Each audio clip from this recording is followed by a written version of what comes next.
Hi Flosstube, this is Veronica with Night Stitch, and today I'm gonna do an instructional video about my advent calendar game. So, hi. If you have been watching me regularly this year,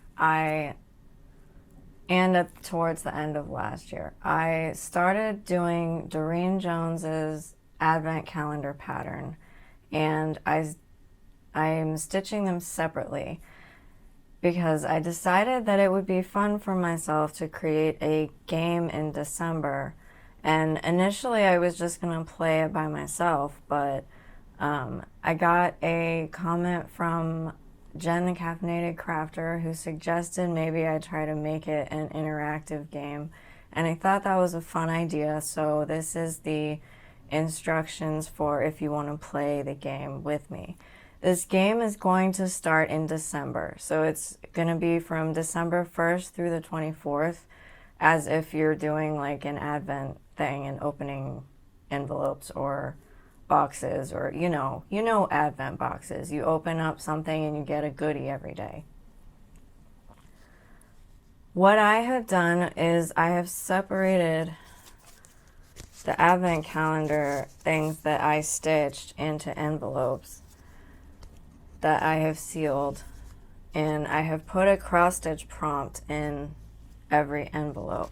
I only have 3 so far that are fully finished, but I have 4 more that I've already stitched and I need to fully finish. And then I have 18 more that I need to actually start stitching. So I'm going to go over the basic rules of how I'm going to play it, and then I'm going to tell you variations if you don't have as many projects as me, or if you don't like working on different things every day. So the basic rules are there are 24 different prompts in each envelope. I'm going to do a short video every day the night before the prompt is scheduled. So on day 1, I will post it on December 1st, but I'll film it for myself on January 31st. And that doesn't really matter for you guys because you guys will see it on December 1st. So I'll open the envelope and I'll pull out the prompt, and then you can pick, well, I'm going to pick a whip, probably using a decision wheel, because for me, this is going to be spontaneous. So when I open the envelope, I'm going to pick a project that I want to work on, or the decision wheel picks that I'll work on. And so I have an example of the prompts here. I am going to rip up this sheet once I get all of the prompts written down and put into envelopes, because I really want it to be a surprise for myself. But because I'm trying to explain this, and also I made this list because I wanted to make sure I didn't repeat prompts for myself, because I've sealed this now, so I don't know what's in it other than what I put on here. But once I rip this up, I'm going to forget what's in it, which is the point. So I have stitch on a project for 5 days this month. It doesn't have to be consecutive, just for 5 days. Then I have 500 stitches on one project. Then I have stitch on a project that starts with the letter A. But I feel like this one could be just anything that has the letter A in it. So like if the pattern title has an A, or if the designer's name starts with A, or if there's an animal, like anything that starts with A in that project would fit that prompt.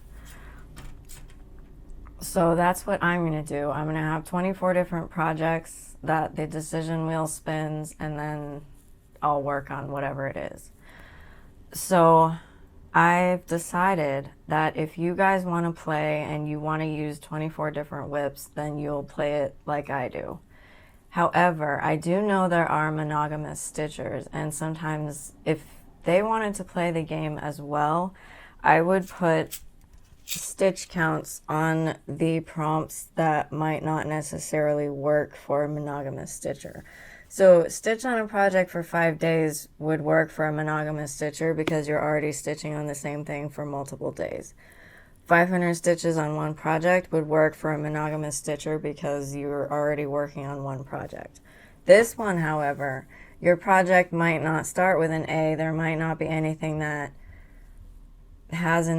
starts with an A that's in your project, so this one might not work. So what I've done is I've done prompt 3 for those of us who have multiple whips is going to be stitch on a project that starts with the letter A, or as I've explained what else the A is for. But for the monogamous stitcher, it'll be 100 stitches.